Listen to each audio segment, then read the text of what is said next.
Hello, welcome back to one more session. Today in this session, I am going to explain about um, some brief about CPC. Why I am saying brief means if we get perfect on this, CPC is not that much easier. So perfection is depends on the number of times how we are working with CPC. It depends on that.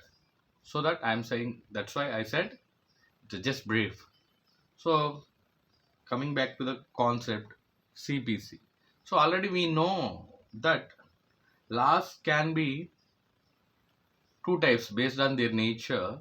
Laws can be two types. They are either civil in nature or criminal in nature. So CPC will comes under civil law. So most of the laws, either civil or criminal, laws can be either it is substantial law or otherwise procedural law. Coming to the criminal, if we already familiar most familiar and most popular statutes are IPC and CRPC in criminal law. So with respect to IPC, we say that IPC is a substantive law, whereas CRPC is the procedural law. But coming to the CPC, civil procedure code, it is substantive law as well as procedural law. What is substantive law? Substantive law is mainly determines the rights and obligations of the citizens.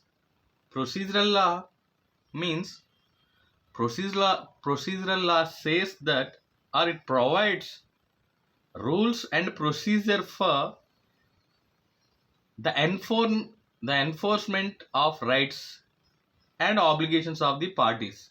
So the parties which are involved in a particular suit, with respect to them, how rights can be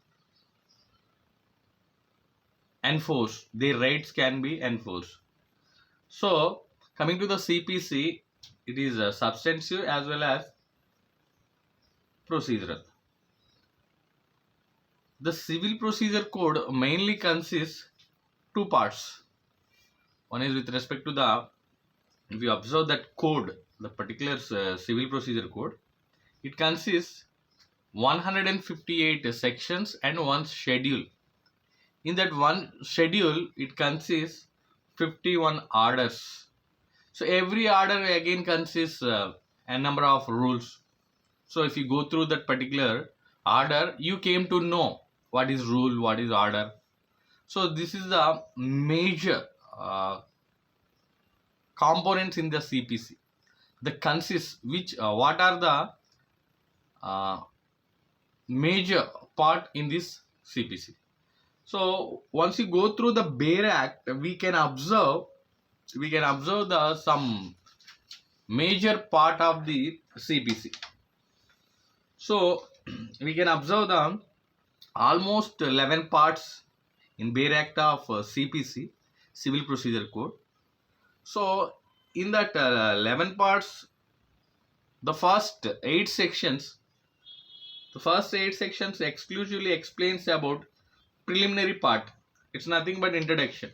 So introduction is nothing but we can say the CPC is relating to the procedure of the courts of civil jurisdiction or civil suits.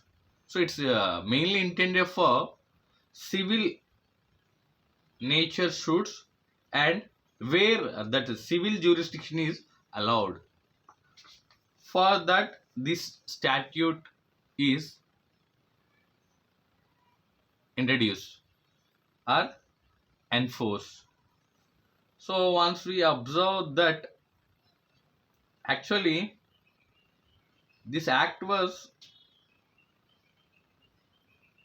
came into force from 1st January 1909, but it was enacted in 1908, but it was came into force on 1st January 1909. So sometimes in some competitive exams, that enforcement rates are important. That's why I'm mentioning this point. So it came into the force on 1st January 1908, but enactment was done in 1908. So in this act consists mainly 11 parts.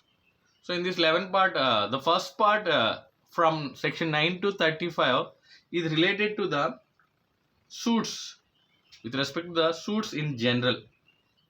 Next part consists section 36 to 74 executions, how to execute a particular suits and everything. Section 75 to 78, part 3, incidental proceedings, and part 4, section 79 to 88, suits in particular cases. Section 89 to 93, special proceedings, which is comes under part 5, and a supplemental proceedings covers in section 94 and 95, which is in part 6. So appeals, with respect to the appeals, it is in part 7 of the CPC, which comes under section 96 to 112. Last tribunal reference, review and revision.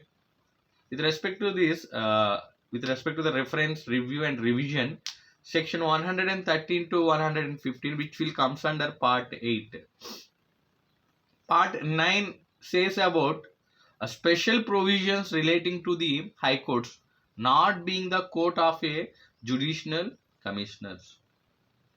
Next, part 10 says about rules, and part 11 is some miscellaneous provisions, which comes under section 130 to 115.